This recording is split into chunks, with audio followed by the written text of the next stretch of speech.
నమస్తే. ఇన్నాళ్ళు నన్ను సపోర్ట్ చేస్తూ, ఎంకరేజ్ చేస్తూ మీ ప్రేమని నాకు అందిస్తున్న ప్రతి ఒక్కరికి కృతజ్ఞతలు. అలాగే ఈ వీడియో కూడా ఖచ్చితంగా మీకు ఉపయోగపడుతుంది. లైక్, షేర్ అండ్ సబ్స్క్రైబ్ చేసి మీ సపోర్ట్‌ని నాకు అందించండి. అలాగే ఈ వీడియో పట్ల మీకున్న అభిప్రాయాన్ని కామెంట్ సెక్షన్‌లో కామెంట్ చేసి తెలియజేయండి. ఇప్పుడు వీడియోని చూద్దాం. నమస్తే, వెల్కమ్ టు అవర్ ఛానల్. నేను పద్మిని. ప్రస్తుతంతో పాటు astrologer, tarot card reader and crystal healer Anupama గారు ఉన్నారు. మాట్లాడదాం. అనుపమ గారు నమస్తే అండి. నమస్తే పద్మిని గారు. ఎలా ఉన్నారు అనుపమ గారు? బాగున్నానండి, థ్యాంక్ యూ. ఫైన్. అనుపమ గారు, పంచగ్రహ కూటమి, ఆ కూటంలోనే ఉన్నాం ఇప్పుడు. ఆల్రెడీ పంచగ్రహ కూటంలోనే ఉన్నాము. చాలా మంది చెప్పేది ఏంటి అంటే పంచగ్రహ కూటమి 5th and 6th వస్తోంది అని అంటున్నారు, విచ్ ఇస్ నాట్ కరెక్ట్. షష్టగ్రహ కూటమి అప్పుడు జరగబోతోంది. బట్ ఇప్పుడు ప్రెసెంట్ మాత్రం ఎప్పటి వరకు ఉందండి పంచగ్రహ కూటమి? 5th మనకి పంచగ్రహ కూటమి 15th వరకు ఉంటదండి. సో జూన్ 15th వరకు పంచగ్రహ కూటమిలోనే ఉంటాం మనం కదా. రైట్. అసలు ఈ పంచగ్రహ కూటమి ఏ గ్రహాల ద్వారా ఏర్పడుతోంది? అలాగే షష్టగ్రహం అంటే 6 గ్రహాలు, మరి ఆ షష్టగ్రహ కూటమి ఎప్పుడు ఏర్పడుతోంది? ఏంటి దీని వల్ల? అంటే గ్లోబల్ గా ఏమైనా ఇంపాక్ట్స్ ఉంటాయా? పర్సనల్ ఇండివిజువల్ గా మన లైఫ్స్ లో కూడా ఏమైనా ఇంపాక్ట్ ఉంటుందా?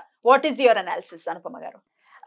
షష్టగ్రహ కూటమి అయితే మనకి రేపు ఆల్రెడీ జూన్ 1st కి యురేనస్, మనం చాలా మంది నెగ్లెక్ట్ చేస్తారండి. వేదిక్ ఆస్ట్రాలజర్స్ యురేనస్ ని కన్సిడర్ చేయరు, వెస్టర్న్ లో కన్సిడర్ చేస్తారు.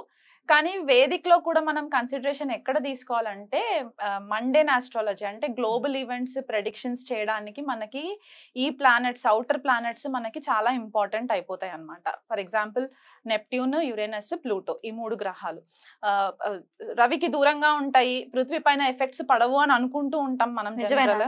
లేదండి, పడతాయి. డెఫినెట్లీ పడతాయి.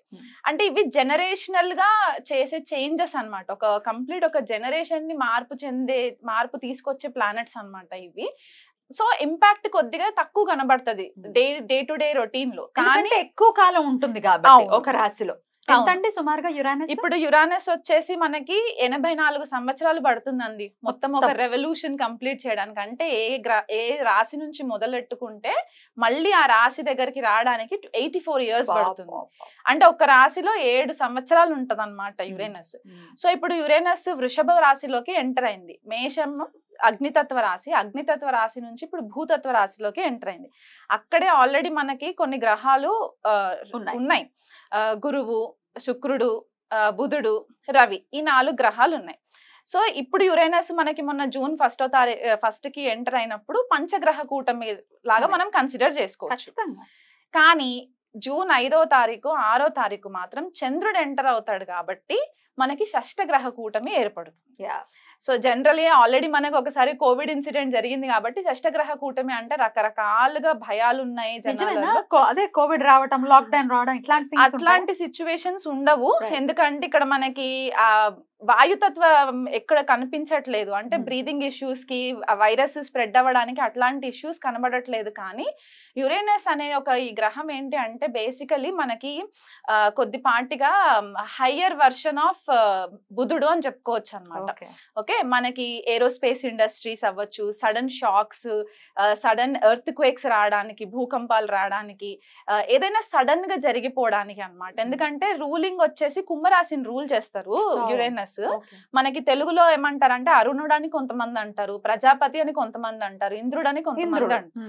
సో ఇప్పుడు ఇంద్రుడి నేచర్ మనకి స్వతహాగా మైథలాజికల్ స్టోరీస్ తెలిసిన ప్రకారం అయితే కొద్దిగా అగ్రెసివ్ గానే ఉంటూ ఉంటారు. కాబట్టి ఈ ప్లానెట్ కొద్దిగా ఇరెటిక్ బిహేవియర్ ఉంటుంది అనమాట. అంటే రెబెల్ గా ఉండే ఛాన్సెస్ ఎక్కువ ఉంటాయి. ఆ డామినెన్స్ అంతా కూడా కొద్దిగా రెబెలియన్ గా ఉంటుంది అనమాట.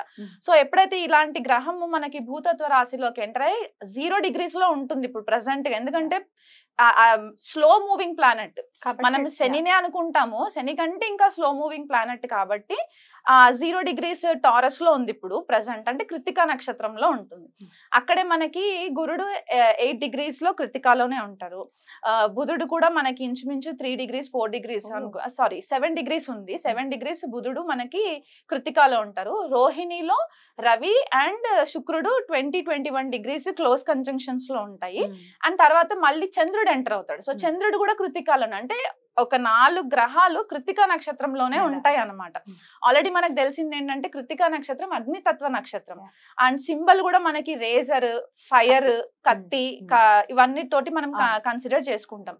సో ఒక ఎరేటిక్ బిహేవియర్ ఉన్న గ్రహము కృత్తికాలోకి ఎంటర్ అయినప్పుడు గురుడు ఆల్రెడీ మనకి వాయుతత్వ గ్రహంగా మనం చెప్పుకుంటాం, ఆకాశతత్వంగా చెప్పుకుంటాం కాబట్టి ఈ ప్లానెట్స్ అన్ని కూడా ఒక క్లస్టర్ ఆఫ్ ఎనర్జీస్ వచ్చేసరికి ఎక్స్ప్లోషన్స్ అయ్యే ఛాన్సెస్ ఎక్కువ ఉంటాయండి మనకి.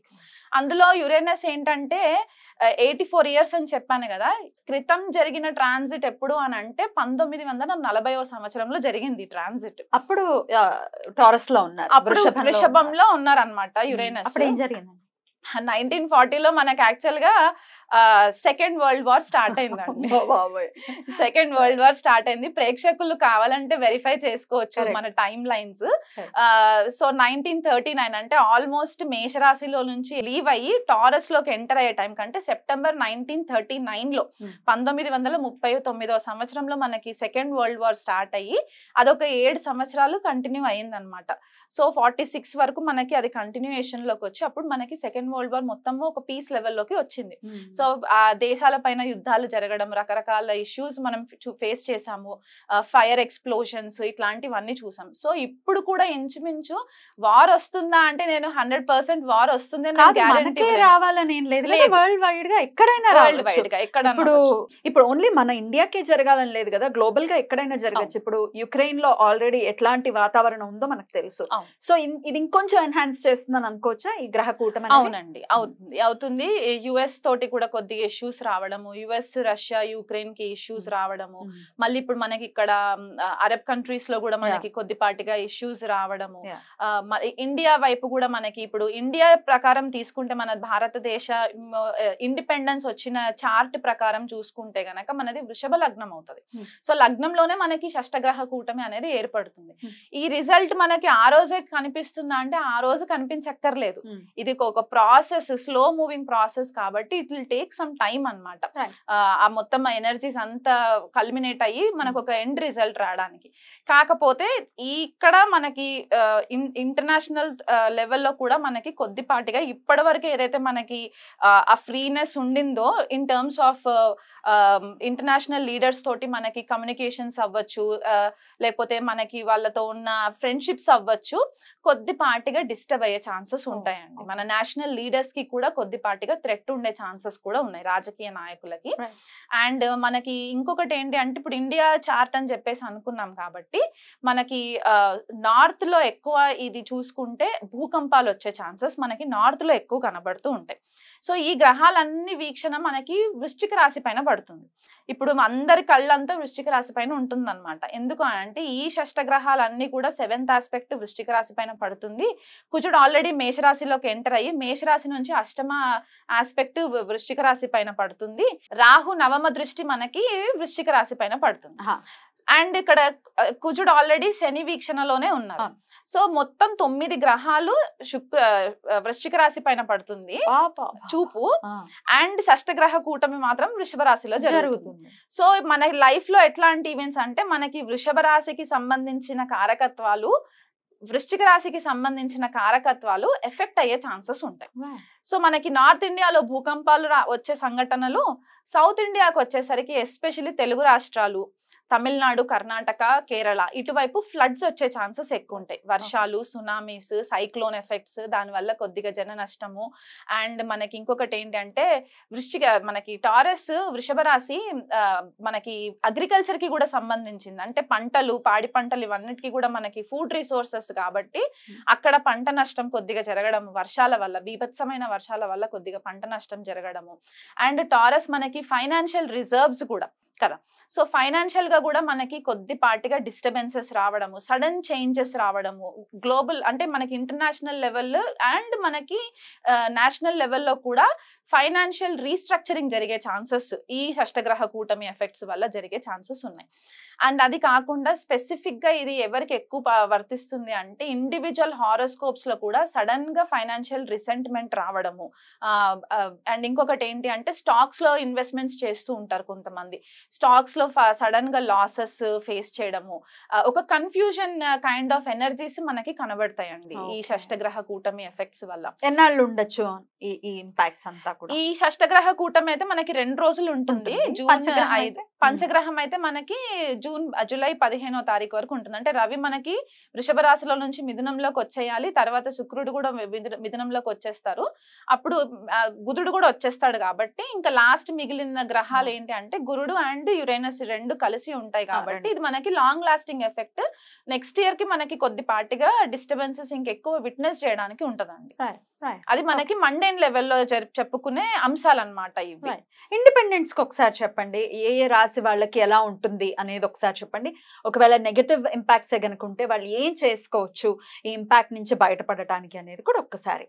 ఇక తులారాశి వారికి ఎలా ఉండబోతుందండి? తులారాశి వాళ్ళకి అష్టమంలో జరుగుతుంది కదా ట్రాన్సిట్, లగ్నాధిపతి కూడా అష్టమంలోనే ఉండడము వీళ్ళకి కొద్దిపాటిగా హెల్త్ కి సంబంధించి ఇష్యూస్ వస్తాయండి. డ్రైవింగ్ చేసేటప్పుడు కొద్దిగా కేర్ఫుల్ గా ఉండాలి. ఫీమేల్స్ అయితే మట్టుకు ఎక్కువ మెంటల్ స్ట్రెస్ తీసుకోకుండా ఉండడం చాలా మంచిది. ఆరోగ్యరీత్యా సైకలాజికల్ ఇష్యూస్ కొద్దిగా వచ్చే ఛాన్సెస్ ఉన్నాయి. ఫిజికల్ గా ఆల్రెడీ హెల్త్ ఇష్యూస్ ఏమైనా ఉంటే గనక అస్సలు నెగ్లెక్ట్ చేయకూడదు. ఓకే, వెంటనే డాక్టర్ ని సంప్రదించడానికి ట్రై చేయండి. అండ్ ఫ్యామిలీలో ఏదన్నా రప్చర్ క్రియేట్ అయ్యే సిచ్యువేషన్స్ ఏమైనా ఉన్నాయి అని అనుకుంటే గనక అవి జరగకుండా ఉండడానికి వీలైనంత మట్టుకు ప్రయత్నాలు చేయండి. కొన్నిసార్లు గ్రహాలు వాటి పని చేసుకుంటూ వెళ్ళిపోతాయి, మన కంట్రోల్లో మనం కొద్దిపాటిగా ఉండాలి. ఎందుకంటే 7 years వరకు ఉంటుంది యురేనస్ కాబట్టి దాని ఎఫెక్ట్స్ మనకి కొద్దిపాటిగా ఉంటాయి. కాబట్టి ఎప్పుడు సడన్ గా ఏ ఇష్యూ వస్తుందో తెలీదు. సో డ్రైవింగ్ విషయంలో మాత్రం చాలా కేర్ఫుల్ ఉండాలండి తులారాశి వాళ్ళు. రైట్. సో ఓవరాల్ గా అన్ని రాశుల వాళ్ళకి కూడా చెప్పారు కాబట్టి ఏదైనా రెమెడీ ఉందా?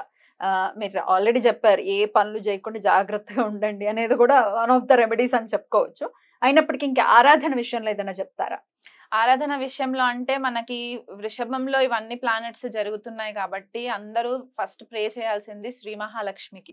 ఎందుకంటే మనకి రిసోర్సెస్, ఫైనాన్షియల్ రిసోర్సెస్ అవ్వచ్చు, అబండెన్స్ అవ్వచ్చు, భూమికి సంబంధించి పంటలు ఇవన్నీ కూడా వృషభ రాశికే సంబంధించి ఉంటాయి. కాబట్టి శ్రీ మహాలక్ష్మికి ఆరాధన చేసుకోవడము, లక్ష్మి అష్టోత్తరం చదువుకోవడము, ఆవు నెయ్యితో దీపం పెట్టడము, ఇట్లాంటివి రెగ్యులర్ గా చేయాలి 1 month కూడా. అండ్ ఇంకొకటి ఏంటి అంటే మనకి స్కార్పియో కూడా యాక్టివ్ అయిపోయి ఉంది కాబట్టి, అండ్ ఈ మెయిన్ ప్లానెట్స్ ఏవైతే ఉన్నాయో ఈ గ్రహాలన్నీ కూడా కృతికాలో జరుగుతున్నాయి కాబట్టి యుతి మొత్తం కృతికాలో ఉంది కాబట్టి సుబ్రహ్మణ్యేశ్వర స్వామి ఆరాధన చాలా ఇంపార్టెంట్. స్కంద కవచము డైలీ ఒక్కసారైనా సరే ఉదయం లేవగానే స్నానం అవన్నీ చేసేసుకున్న తర్వాత స్కంద కవచము చదవడానికి రాకపోయినా కనీసం ఇంట్లో ప్లే చేయండి. ఎందుకంటే మనం ఈ ఎనర్జీస్ అన్ని కూడా మనల్ని కొద్దిపాటిగా ర్యాష్ డెసిషన్స్ తీసుకునే ఛాన్సెస్, ర్యాష్ డ్రైవింగ్స్ ఇవి జరిగే ఛాన్సెస్ ఉంటాయి. కాబట్టి మనల్ని మనం ప్రొటెక్ట్ చేసుకోవడానికి and at the same time ధర్మబద్ధంగా దేశ సంరక్షణ కోసం కూడా మనం ఆలోచించాలి. కాబట్టి స్కంద కవచము రెగ్యులర్ గా వినడము ఇదొకటి చాలా ఇంపార్టెంట్. వీలు కుదిరితే సుబ్రహ్మణ్యేశ్వర స్వామికి అర్చన అభిషేకాలు చేసుకోవచ్చు. రైట్ అండి, చాలా బ్యూటిఫుల్ గా ఎక్స్ప్లెయిన్ చేశారు. డెఫినెట్లీ, ఎందుకంటే యురేనస్ ని కన్సిడర్ చేస్తూ గనక ఒకవేళ ప్రిడిక్షన్ ఇస్తే ఎంత అక్యురేట్ గా ప్రిడిక్షన్ వస్తుంది అనేది చెప్పటం అనేది ఎవరికి వారు దాన్ని చూడాల్సిందే కదా.